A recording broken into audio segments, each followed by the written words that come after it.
there are inevitably people who have trod the path that you're on before. And whereas it may feel like an exciting adventure that you are on alone, there are people who have made mistakes which you don't need to make because they can tell you what they are. There are people who have had successes which you won't understand until they share them with you. So the role of advisors and mentors and board members, and however they come into your company, it doesn't really matter. What matters is take advice.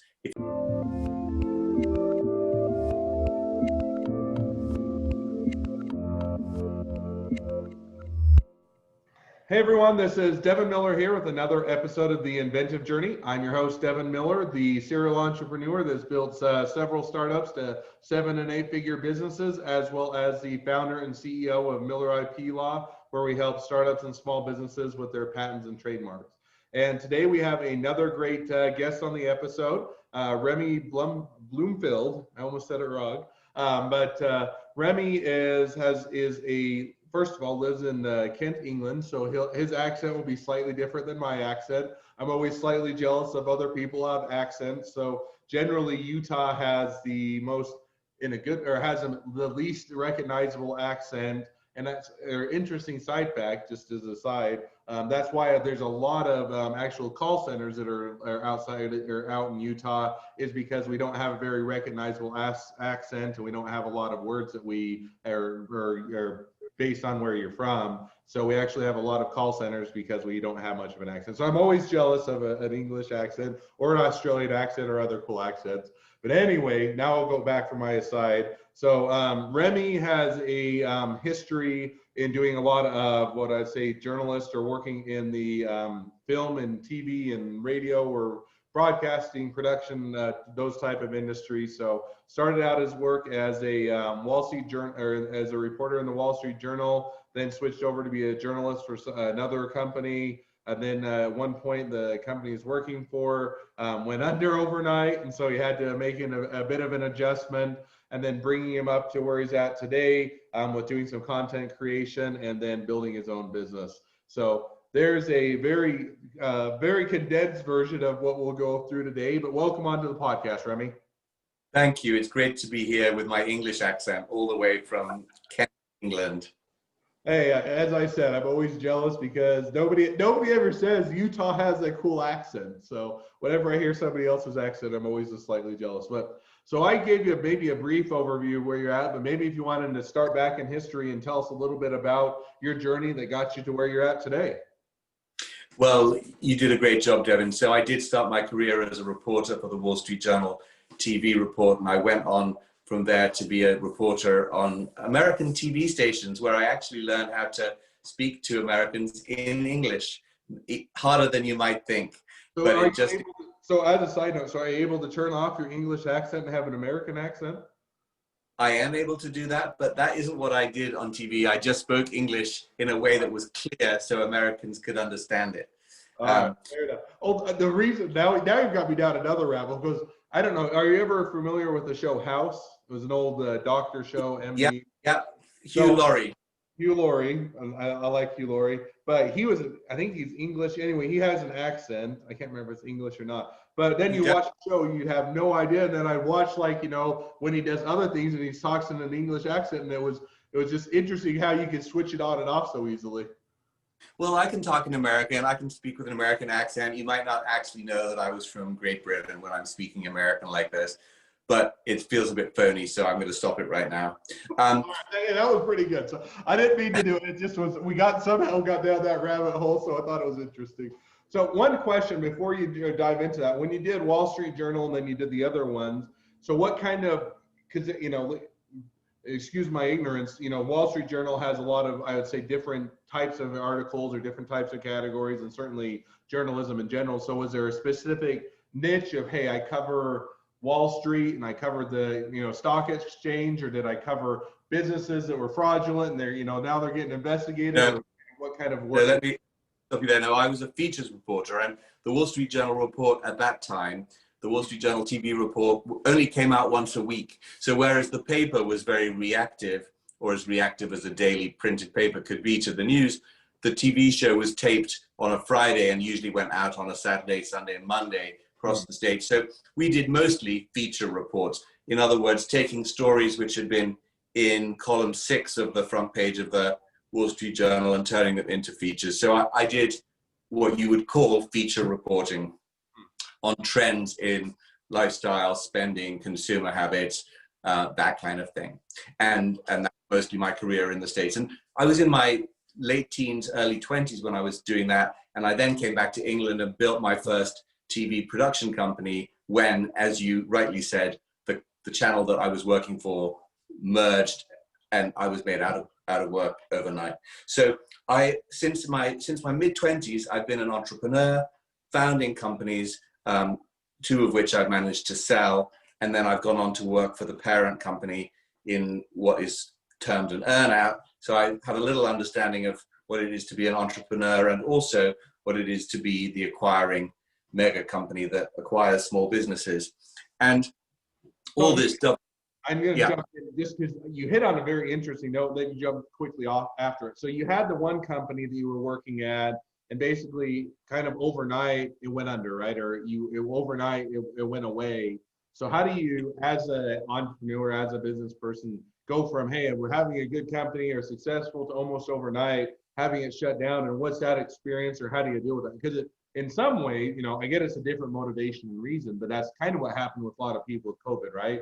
Things were going great, and literally almost overnight, you had lockdowns and shutdowns, and people had to say, my business is gone, or I've got to figure out something else to do. So how did you make that transition, or how did you deal with that? Well, I was in my 20s, so I was quite lucky in that way. Also, the company that went under wasn't the company that I owned, so it was really only an upside. I didn't see that way at the time. It seemed like a disaster, but it gave me the opportunity to found my first company, because when you're creating something from nothing, there's only upside. So my company that was employing me going out of business actually provided the opportunity to start a new company. And what I would say is this, Devin, I have been coaching through this pandemic, both the founders of companies that are retrenching and founders of companies that are just launching now in this pandemic. And what's really interesting, I think, is to look at the lessons of these pandemic startups and see how we can learn from them. Because what they're doing is they're just saying to themselves, what is the company I would love to be running for the next 10 years? What is the company that I feel most excited by? What is the company that has a future from this point on? And when we don't carry the past with us, we're able to be much more creative and much more inventive. And a lot of the founders that I work with who have been working on their business for 10, 15, 20 years feel a great sense of loss, because they're having to cut people back. They're having to give up offices. They're having to make these very tough decisions around slimming down. Whereas what I'm trying to encourage them to do is to see this as a time when they can actually rise from the ashes as any kind of phoenix they wish to, because effectively everything has stopped. So it's really hard when to turn around a ship when you're in a current or in the wind. But when you're in a dead calm, you can actually say, is this the right vessel for us, or would we be better rebuilding this vessel in a new way? And what's been really exciting is to see some founders use this as an opportunity to create a new business from scratch around the debris of what exists around them, to say, what is the company that we would most love to be running, and then try and assemble the team that they need to run that. And very often it's a smaller company with less people on the payroll. It's in smaller premises or people working remotely. And nearly always it's something that's connected to their vision of the world now. And it's often a vision that involves giving back, because I think the only kind of company that really has a future is a kind of company that connects with communities and values of people around them. That's who we want to buy from. That's who we want to work with. No, and I agree. And it gives me kind of pause or reflection back on what would be my own journey. And I typically don't share mine, but I'll give just a quick aside. Please. And, so one of the companies I started with, when I was all the way back in MBA school, started with a business company or a business competition, ended up buying out the partners. It was for a wearable for hydration monitoring. And at one point, it went through a period where we got a frivolous lawsuit, but we were building it, it was going well, and then all of a sudden we got a frivolous lawsuit. And contrary to, yes, I am an attorney, but it still takes a whole lot of time, money, and effort aside from building the company to deal with that, whether it's a good lawsuit, frivolous lawsuit, anything. And people always say, oh, I'm going to show them in court. But yeah, it takes money away from the business. You can't reinvest. It takes time away. And short story is that, you know, it put us, not a full pause, we were still going, but it put a very large pause on the business. But it also made us sit back and reflect, almost kind of what you said is, now, if we were to, you know, reimagine what this business could be or what we could build with this business or how we could adjust it, what would we do differently? And from that, you know, we ended up acquiring the company that sued us, which we got them for pennies on the dollar. And then we also pivoted and took it in a much different direction, and it's provided a lot more opportunity since then. So, but it's kind of that having to sit, or sometimes to have, being forced to take that hard pause that you oftentimes don't want to do, but because you're entrenched, because you've been doing it away, and if you would actually take that hard pause and sit back and have to think about it, it can create a lot of better businesses or opportunities. So just, that was my short aside. But maybe as we jump, so now let's jump back into your journey just a bit. So had to take that pause, had your own production company. So then how did you pick up the journey from there, and where did you go from that point? Well, I guess what I discovered is what many leaders discover at a certain level, is that 90% of what I was doing running my own companies was coaching the people who were at the senior management of that company. And the only thing was, I wasn't trained to be a coach and they weren't coming to me for coaching.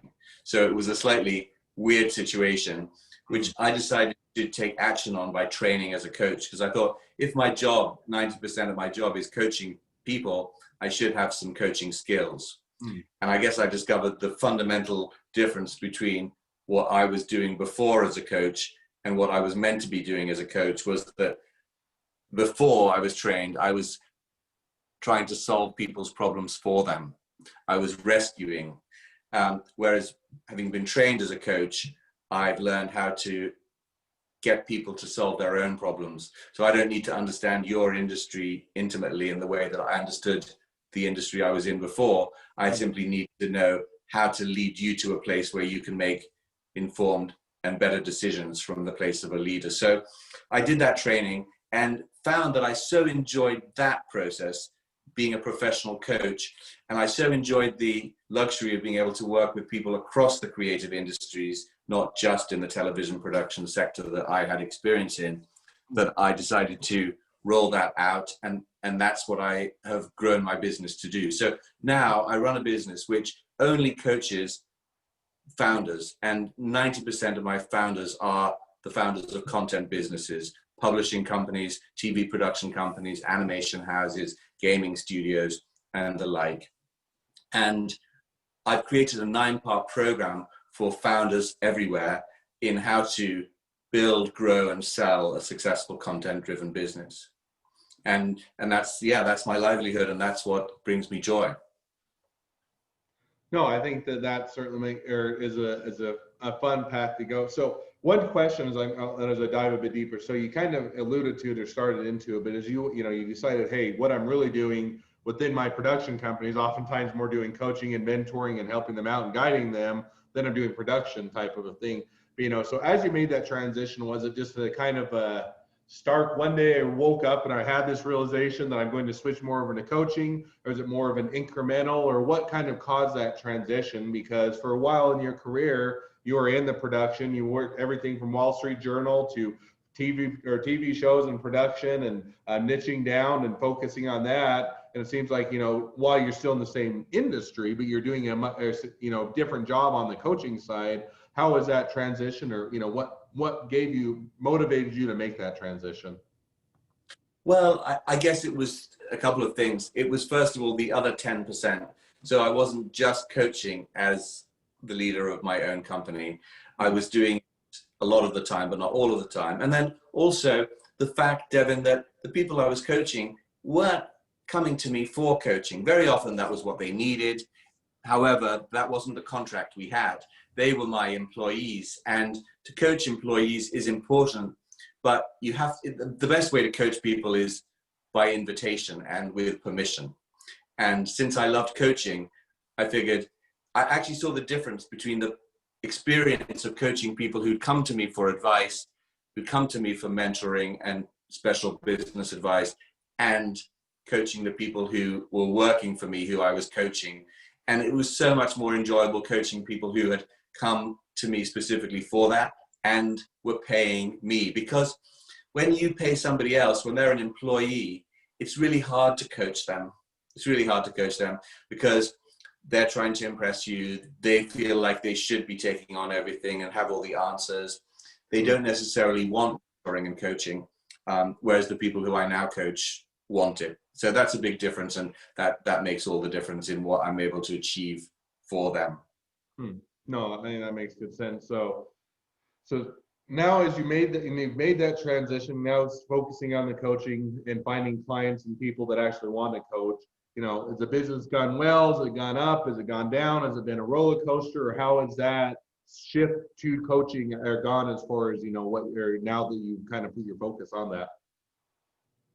Well, my business is very specific to founders of content companies, and it has grown to that. So I had a lot of clients who weren't necessarily in that space before, and now all my clients are. So that's the main difference. Before, I think when I started out, I was understandably risk averse. I didn't want to put all my eggs in one basket. And this is really one of the key bits of advice that I pass on to any founder of any business. It's so important to define your niche in a very narrow way. And I thought that I was defining it in a narrow way by saying I coach creative industry leaders, because that to me seemed quite narrow, but it isn't nearly as narrow as saying I coach founders of content companies. So there's lots of creative leaders who I don't coach. And if you'd asked me to pin that to the wall when I started, I would have said, I can't do that. No one will come. But what I discovered is they do. And in fact, you know, the narrower my niche was, the more clients I attracted. And my company has grown to the point where I've decided to launch this course so that I can roll out a lot of the content that I deliver one-on-one with people via video around the world, because it's just not possible to coach everyone one-on-one.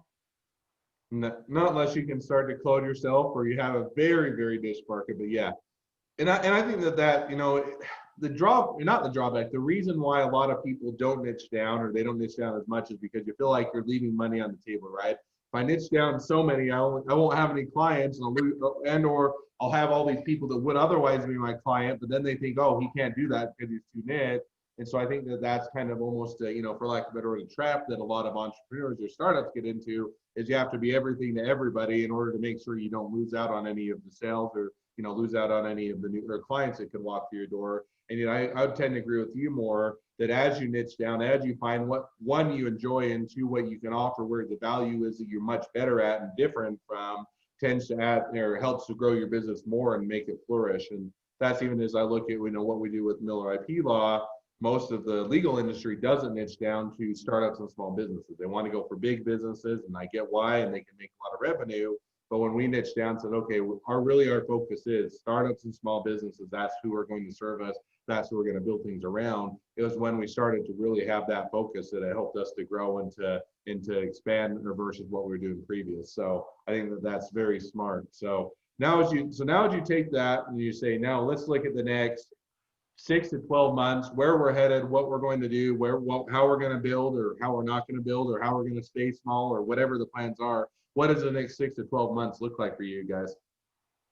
Well, for me, it's really rolling out my 9-part course, which is called Stand Out for Content Company Founders, because there are people in Canada, Australia, across America, New Zealand, who are in this very interesting time. And I say interesting advisedly, but it's challenging. And it's around, how do we create a company that has a future and that excites us? Because if you're the founder of a content company, it's really important that you love what you do.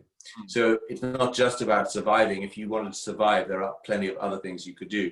So how do we build a company that we love running, that has a purpose, that delivers to clients, and that has a future, so that one day someone will want to buy it? And that one day may well be a bit more in the future than you thought it was going to be before, because we're in strange times. I think there will be a lot of consolidation for many reasons, not least because medium-sized companies will find it more efficient to be brought together, whether they do it as collaboratives or whether they're acquired by larger companies. So I think there's going to be consolidation, and there's going to be a lot of repurposing around companies redefining what they want to do. So I'm there to support the businesses that do that, and that's, you know, that's my role as a business advisor and a coach. I don't have any huge plans to grow my business beyond where it's at now, but I am excited by the possibilities which our digital age offers. And, you know, to your point about niching, and by the way, I think being an IP lawyer for small to medium-sized companies is quite niche, because you're an IP lawyer in itself. Just being an IP lawyer in itself is quite niche. But no one actually goes out online looking for a lawyer, right? They look for a divorce lawyer or a corporate lawyer or a IP lawyer. So I think saying what it is you do well is so important at whatever sector you are, because no one actually goes out looking for a coach or business advisor. They go out looking for a coach or business advisor with a specialty, which is their specialty. So you immediately stand out from the crowd when you say what it is you do best and well, because that then connects you with the people who are looking for you. So if you just said, you know, we're a lawyer, who would come to you? All the wrong people. Whereas if you say we're an IP lawyer for small to medium-sized businesses, you immediately attract the people who have that need. And it's the same for me. I am a coach for founders of content companies who want to build, grow, and sell. No, and I think, on that, I think that it clarifies your message, right? So that way, when startups, you know, and I'm taking my example, but same for you, when startups or small businesses come to us, or when they're looking for an IP attorney, one, that they can find someone that actually lines up with what they're looking for. But then when they find us and say, no, this is what they do, and it's a much clearer message rather than just, hey, we're an IP firm that does IP patents and trademarks for anybody out there. And they say, okay, well, they're probably the same as everybody else, right? We don't stand out because we are, you know, when you make it so broad, nobody knows that hey, we have this area of expertise, this specialty, because you're trying to be everything to everybody. So that's kind of, I think, kind of plays off with what you did. So now as you take that and you're building it, we're going to now jump to the two questions I always ask at the end as we start to wrap up just a bit. So the first question I always ask is, throughout your journey, what was your worst business decision you ever made? Well, I think it was probably a series of repeated worst business decisions that were the same worst business decision. And I think it's another thing which small to medium-sized founders often do. We start businesses. I started a business so that I didn't have to work for somebody, so that I could be my own boss, right? And I started a business so that I could have autonomy. And I started my own business so that, because I liked running my own business. But what I didn't do when I was first running my own companies was I didn't hire people who were better than me at different things. I didn't hire people who were more experienced, older, had more connections, had their own niche specialties. And of course, clients occasionally gave me not so subtle hints in a British way. You know, they'd say, have you ever thought about hiring such and such an executive? And I'd go, no. And of course, what they were saying was, we think you're too young and too inexperienced to trust with this much money in this kind of project. And we, as a client, would feel much safer if there was someone who we could blame who had a real reputation in that area. And I was missing a trick, which I think a lot of founders of small businesses miss, which is when you are the owner of the business, whatever opportunities the people who you employ bring, you benefit from. So if you bring in someone with twice as much experience and twice as much pulling power and twice as much name recognition as you have, whatever business they bring in, no matter what deal you do with them, you're still benefiting. No matter how much you pay with them, no matter what the split on profits is, you as the founder are the person who's benefiting the most. And your business is benefiting the most. So it's really important to put that ego aside and just go, what would it take to make this sale? And it's usually a person. It's hiring a person who's the right person for that particular project, relationship, client, whatever it is, and doing it at whatever the cost to your self-worth, feeling of being good enough, just do it. So that was the mistake I made. I didn't hire people who were as good or better than me in different areas. And it took me a long time, way too long. I'm embarrassed to say how long it took to actually turn that around and recognize. You hit on a note, which is, I think, common throughout a lot of startups as well. You know, as a founder or co-founder, you guys, first of all, you think that you're smarter than everybody else, or you can do it better than everybody else. And then you also tend to tell yourselves the lies of, hey, well, by the time I bring someone on, I'm going to have to train them. It's going to take me longer to bring them on board and train them than me just doing it myself. And so you end up spending more time and effort. And at some point, you may be able to do it better, you know, one-off or short-term. You may be able to do a given task. But if you're always forever doing it yourself and never bringing on those people with expertise and or being able to offload it so you can focus on what you do best, it always makes it for, you know, at some point you're not able to deliver, or you're always running behind, or you're never able to do or grow as well as you want or provide as good of a service. So I think that's a good lesson to learn from. And I would be in the same boat as you as far as waiting too long to my first hire. And yet then once you start to make those hires, you say, oh, now I can offload this and I can offload that. And these people are going to do this much better. And I can focus my time on this, which was a lesson that I had to learn the hard way as well. So as we jump now to the second question, which is, if you're talking to someone that's in or just getting started with a startup or a small business, what would be the one piece of advice you'd give them? I would say choose your mentors and advisors. And again, it's a matter of swallowing whatever you need to swallow in order to do that, because there are inevitably people who have trod the path that you're on before. And whereas it may feel like an exciting adventure that you are on alone, there are people who have made mistakes which you don't need to make because they can tell you what they are. There are people who have had successes which you won't understand until they share them with you. So the role of advisors and mentors and board members, and however they come into your company, it doesn't really matter. What matters is take advice. If you need to, pay for it, but make sure that you're learning from other people's mistakes so that you don't make them. No, I think that is great advice and something that everybody should certainly take to heart. Well, as we're wrapping things up, if people want to, whether they're in the content creation industry and within your niche, they want to use your services, they want to learn more, they just want to learn more about your story or otherwise connect up with you, what's the best way to connect with you? The best way is on my website, which is remyblumenfeld.com. And that is spelled RemyBlumenfeld.com. remyblumenfeld.com, or of course on LinkedIn. All right. Well, I definitely encourage people to reach out. I think you're certainly, for within your niche, a great resource for people to use and to utilize and to help them to grow their business and find those mentors and those coaches and people that will help them to excel. So thank you again for coming on the podcast. Now, for all of you that are listeners, if you have your own story to tell, your own journey, then you'd like to come on and be a guest on the podcast, feel free to go to inventivejourneyguest.com and apply to be a guest on the show. And for those of you that are listeners, make sure to click the subscribe so you get the notification of when each time a new episode comes live, so you won't miss any of the great episodes, including this one.